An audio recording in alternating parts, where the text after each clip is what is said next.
Sholat berjamaah akan mendapatkan pahala 27 derajat. Assalamualaikum warahmatullahi wabarakatuh. Hai anak-anak, selamat pagi, salam ceria dari Bu Lulu ya.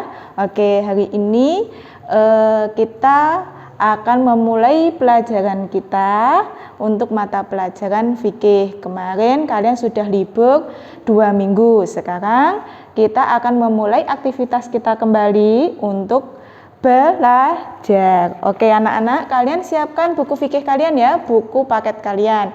Kita untuk hari ini akan belajar bab 3. Jadi kalian buka buku halaman 53 ya. Kalian siapkan buku kalian. Di halaman 53, di situ kita nanti akan mempelajari tentang apa toh? Tentang sholat berjamaah. Sholat berjamaah itu apa toh Bu? Nah, di sini sudah Ibu tuliskan ringkasan sedikit tentang sholat berjamaah ya Nak. Oke, sholat berjamaah. Sholat berjamaah di sini yang memiliki arti yakni adalah sholat yang dilakukan secara bersama-sama. Ya, kalau berjamaah itu dilakukan secara bersama-sama. Antara siapa? Antara imam dan makmum. Jadi sholat berjamaah itu tidak hanya bersama-sama toh, tetapi di situ juga ada imam dan ada makmum. Harus ada imam, harus ada makmum. Kalau seumpama di suatu ruangan ada orang satu sholat sendiri, di sampingnya ada sholat sendiri, di sampingnya lagi atau di belakangnya ada sholat sendiri, itu juga tidak disebut sebagai sholat berjamaah.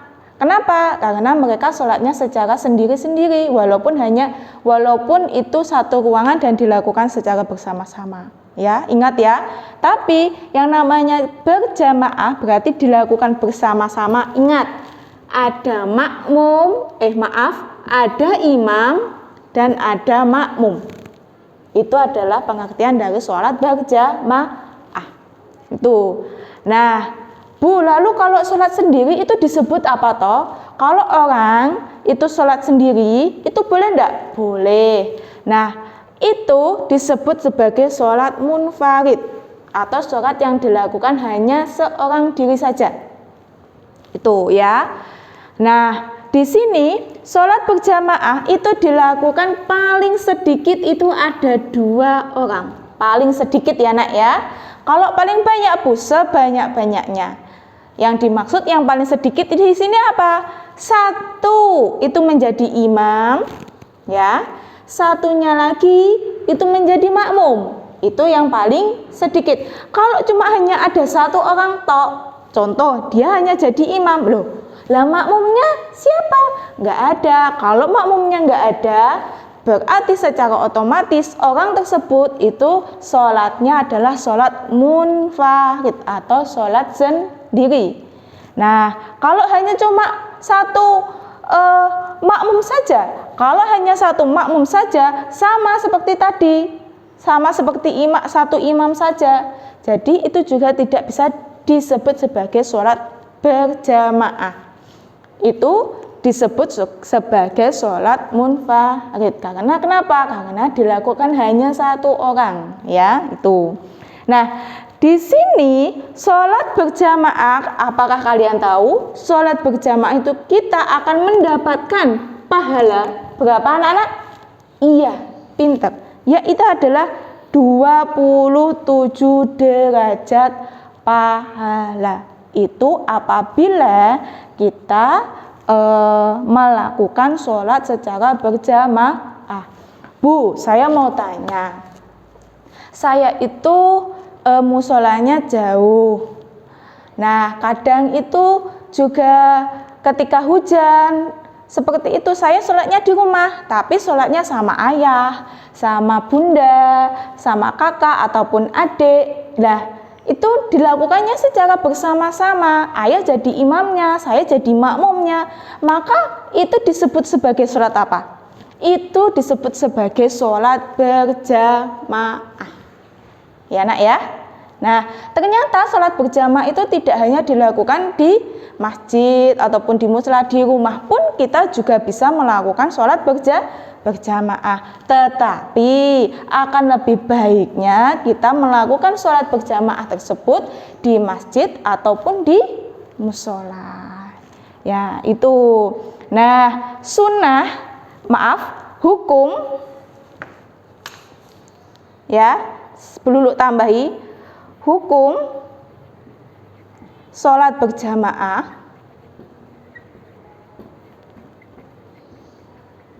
adalah apa, Nak? Hukum dari sholat berjamaah itu apa? Iya, sunnah muakkad. Sunnah yang mendekati wajib atau sunnah yang dianjurkan. Sunnah itu apa toh? Ada yang tahu sunnah itu apa? Iya, sunnah itu apabila kita melakukan maka akan mendapatkan pahala. Jika kita tidak melakukan maka kita tidak akan mendapatkan dosa. Tetapi yang namanya sunnah muakkad lebih baik kita melakukannya. Nah, seperti itu.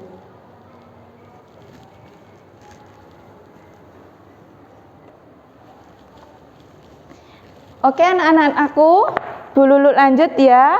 Nah, tadi Ibu sudah menerangkan tentang sedikit penjelasan dari sholat secara berjamaah.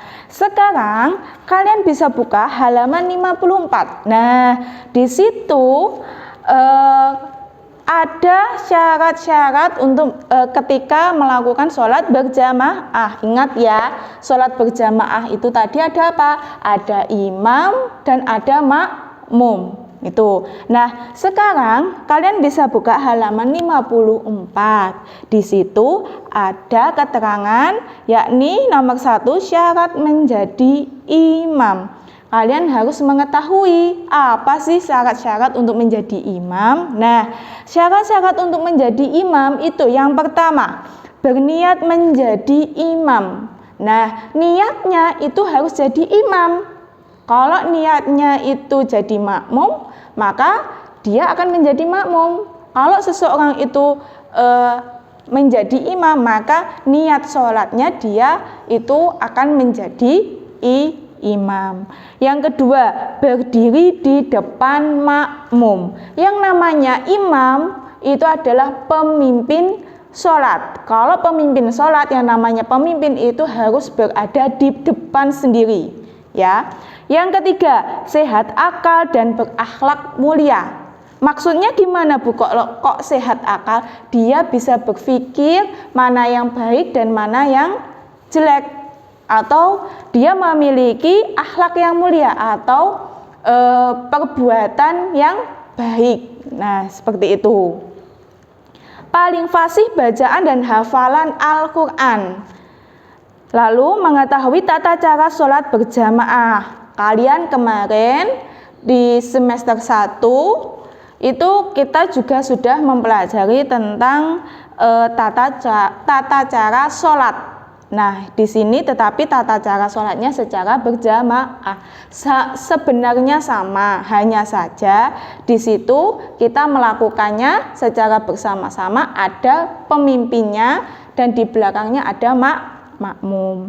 Lalu mengetahui hukum yang berkenaan dengan sholat. Hukum-hukumnya apa? Kemarin ada ketika melakukan sholat fardu itu ada hukum-hukumnya. Oh, di sini gerakan seperti ini itu hukumnya wajib, jadi harus dilaksanakan. Ada yang sunnah. Nah, seperti itu. Ada sunnah di dalam sholat, ada wajib yang ada di dalam sholat. Itu imam itu harus wajib mengetahuinya. Nah, yang kedua, syarat menjadi makmum. Nah, syarat menjadi makmum yang pertama itu berniat menjadi makmum. Sama seperti imam tadi. Tadi imam itu niatnya untuk menjadi imam, sedangkan makmum niatnya di sini harus menjadi seorang makmum, mengikuti imam. Kedua, berdiri di belakang imam. Tadi yang Bu Lulu katakan bahwasanya imam itu adalah pemimpin, jadi berada di paling depan. Sedangkan makmum atau pengikut itu berada di belakang imam. Yang ketiga, mengetahui dan mengikuti gerakan imam. Nah, di sini kalian harus mengikuti sebagai imam, sebagai makmum, kalian harus mengikuti gerakan-gerakan yang dilakukan oleh imam. Lalu yang keempat, tidak mendahului imam dalam gerakan sholat. Nah, ini kalian harus berhati-hati ketika melakukan sholat berjamaah ya. Kenapa? Karena banyak sekali ketika imamnya belum sampai ruku, tapi kalian sudah melakukan ruku. Nah, itu tidak boleh. Kalian harus menunggu imam dulu untuk melakukan gerakan, baru kalian menirukan gerakan imam. Kalau seumpama kalian itu